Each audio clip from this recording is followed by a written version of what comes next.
I need some pony help, not just any pony help. This is PonyToast for Fillydelphia Radio here at the lovely Las Vegas, Nevada resort and casino, the Riviera. I am here with the first Bronies I ever interviewed quite some time ago, and I'll get to interview them again.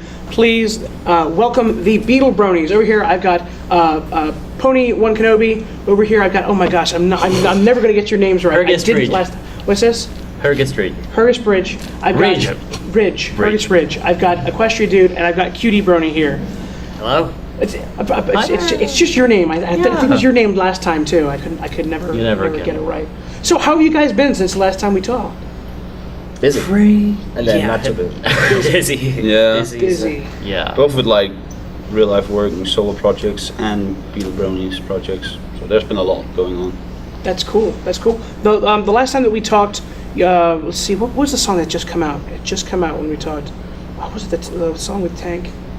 He's a tortoise. He's a tortoise. Yeah, it was. I think I wasn't there at the time actually. I don't think I was there at the time. Where you were in the process because of I had a bit of a break. Like I was there on one of the very first songs, and then Right. you dropped off the face of the earth. I had studies. I'm sorry for having a life. Sorry. It's all good. It's all good. So let's see. Since that time, you have put out how many songs now? 75? 70, yeah, around the 70s. We'll go with that. We've had a 75 songs since the last time that we talked. We had a couple remasters of songs. Okay. Like remastered the entire Apple album as a Yeah, I remember that. kind of. I remember that you guys did Happy Winter for the Christmas album, which is fun. wonderful. I still got that on my MP3 player actually. I mean, how do you guys deal with putting out this many songs in this short amount of time, and none of you live anywhere close to each other? Well, back then we were all really going. It was just a lot of... It was a lot of work, but it was also just so much fun, and also being able to base them off original masters and not having to wait on everyone else to give us parts to play off of. That was a lot simpler. We could all start. It would all come together at once and not have to record one part at a time. That speeds up the process by a significant margin. Yeah. We would like just say, okay, here's like say help from the Beatles, and we go like, okay, so we have Hergus on bass and Christian on guitar and maybe Cutie on vocals along with side vocals and stuff like that, and then we would just go do it because we already have like the form already from the original track. And I know that like whenever I would wake up, people from America would usually be done, and then when I went to bed, they would usually wake up to my tracks. So it'd be like constant circle of work. Okay. How many songs do you usually work on at the same time? Actually, I guess in terms of music, we generally have like two or three songs at the same time. In terms of lyrics, we have tons of tracks which are just. Yeah, we have a lot of lyrics going all the way back from like last year about season 1, season 2, and season 3, and it's just theoretically you could say we have like 20 to 20 tracks in the making, but musically speaking, I guess more like 2 or 3. Yeah, 2 at a time usually. Wow. I remember one of the really popular questions back then, when I interviewed you last, was really the what's next thing. You've done so much, and you've done so many different songs. Have you encountered the what songs do we do next, or are you doing more songs that are outside of the Beatles' work? We do like to do sometimes Beatles songs from the solo Beatles song, like "Mirror on the Run," which is one of my favorites we did, and which we try to do live as often as possible, which is like 2 times, but. Yeah, it's one I really like, which is not actually from the Beatles. It's a Wings song, right? Which is Paul McCartney's band. But in terms of like Beatles song, I think we all have like Beatles songs that we really love and really wish we can do, but like just can't write lyrics to. I know I have like a lot of these. We just don't foresee it. I guess we just wait for the opportunity to come. Right. So and eventually, when you don't have any more Beatles songs you're going to do, what's going to happen after that? Solo Beatles songs, and then outtakes, and then and then disband or something. I don't know. and then we'll go to the Beach Boys. Yeah, Beach I Boys. don't like saying that we'll be done with all the Beatles track is an immense amount of stuff. I don't think that it's going to be any time soon that they ever quit. Like, they have so many songs and we have barely scraped the surface. Yeah, even I- if we've done so many I songs. think there's more than I like don't two. think the listener. I don't think the listeners, the viewers, actually really realize how many songs the Beatles have. And but every time I Over go to interview, 250. that's my top. Isn't that question. just the Paul McCartney, Lennon? I think that's I think just it's the just Lennon Lennon McCartney's, McCartney. yeah. Yeah. I think if you include like Harrison and Ringo, And the covers they did. yeah, yeah, but they did a massive amount, like compared to the amount of time where they were actually active in studio, which is like 8 years. 8 years, yeah. Mm-hmm. They put out an immense amount of songs, which a lot of bands don't ever reach in 30 years. Right. So yeah, it's not anytime soon that we're going to run out of songs. And Paul McCartney and Ringo Starr are like still putting out songs, so we could. So theoretically, there are still songs in the canon that are being added every year, I guess. Cool. But cool. but Any- yeah, I don't think we're ever gonna run out of. Any songs by the Beatles that you said that there's a couple that you really couldn't come up with lyrics for. I remember you told me once that there were a couple that they're just instrumental anyway, or they're mostly instrumental, so you wouldn't really want to do those. Are there any ones that you particularly really want to do and just haven't gotten the chance to do yet? Should we take it around? Yeah, we'll take it around. I've been I've been wanting to try and do we have a set of lyrics together for Paul McCartney and Michael Jackson's Say Say, Okay. and we just need to get. We're trying to talk to Mike for doing Michael Jackson, see if he wants to do it, but we were about to start it and then my computer died Yeah. just after I finished my album. Yeah. So then that just put a stop on that. But yeah, that's one I really want to start doing as soon as we can. For me, there's like lots of songs from the Sgt. Pepper's Lonely Heart Club Band album.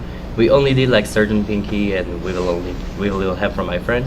But apart from that, like any song from this album, I would love to do, but it's just kind of hard to come up with lyrics. And a lot of early Beatles songs are pretty hard to come up with lyrics too, because there's just so much you can do with the boy loves girls scheme. So Right. you can't do all that much with that.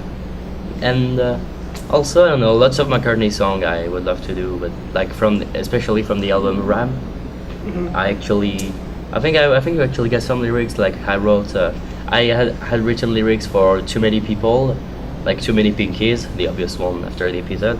I just can't sing it. Paul McCartney has got an extraordinary voice. I don't. So I don't know about that. But yeah. Yeah, I think my answer is pretty clear from me. I would love to do I've Got a Feeling. It's such a heartwarming and really like upright song, and it just when they start to like speak over one another at the end of second verse, it sounds so brilliant. And I wrote a text for it personally. We just never got around to make it. So I would love to do that one day. As for me, I think George Harrison's work, within and without the Beatles, is probably the most underappreciated when you compare it to John Lennon and Paul McCartney. And I know that we've got a set of lyrics for a song of his called Faster that is about the Wonderbolts. And that would be something that I think would be nice to get around to eventually. Cool. Now, QD, I know that here at the con you were passing out your EP. Have you all been doing various solo works outside of the Beatles? What kind of works have you been doing? Do you want to talk about that a little bit? Do you want to start at this side and go to that side? Yeah. Sure.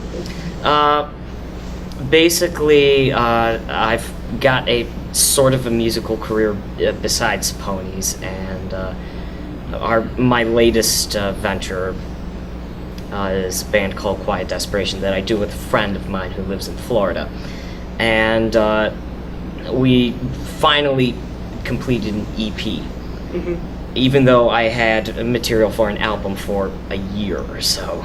And I was like, enough is enough, New Year's resolution, I'm gonna release this. And now that it's out, it feels good. There's still ideas for later releases. If you do want to check it out, fine folks over at Fillydelphia Radio, go to quietdesperation.bandcamp.com. Right. Yeah. I just did a concert yesterday with my own works actually, and I am very, very inspired by Australian rock like AC/DC and Airborne and Wolfmother. I completely adore and love the Beatles. I listen to them pretty much every day, but I also listen to so much other music, and I am not in many of the vocal songs in our project simply because my voice lends so much more to fast-paced rock, so I just don't sing like sweet rock very well. So I do a lot of like AC/DC themed rock. Yeah, I actually played yesterday too, my own set. I mostly do kind of comedy, satire, silly songs about ponies. I don't know. I just can't seem to write anything serious about the show. I'm just terrible at writing serious lyrics, so I just go for the silly stuff. So in terms of style, I guess it kind of changes all the time because most of my songs are like based on one big joke, and generally the musical style will be part of that. And yeah, I also got always some musical projects going on, like non-ponies related. Like I got at least 2 bands I'm trying to join. I'm more or less joining these days in like real life bands, and I'm working on some album which I don't know what name I'll release it under. Some psychedelic, alternative rock thingy, hipsterish kind of thing. He keeps saying I'm a freaking hipster because of music I listen to. So Open up your own. yeah, so that's pretty much it for me. Yeah, what I've been working on mostly just my own solo works. It's been alternative rock sort of things. Put out a couple of EPs over the past year. So that's been a wonderful time getting to do that. Trying to slow down with school starting. It's mostly just been trying to collab as much as I can. It's always fun being able to work with other people like aviators, and like, yeah. Awesome. Last question that I got for you guys, and it's one that I ask everyone. So starting from that and there, Okay. who is best pony? Fluttershy. Applejack. Luna. Rainbow Dash. Wow. No. Awesome. If we're including background ponies, Lyra. So yeah, sure. This Cutie Brony and some other guys. No, anyway, Cutie Brony and friends. Yeah, Cutie Brony and friends. For this has been the Beatle Bronies here at Las Pegasus Unicon 2013. I am your host, the man they call Toast, PonyToast, and keep on listening in to the man they call Toast. Keep on listening in to Fillydelphia Radio and check out our other stuff from the con. And thank you guys so much for being here. Thanks. No problem. And I look forward to what comes next from you guys because I'm a big fan. Well, thank you. All right, Thank you. thanks.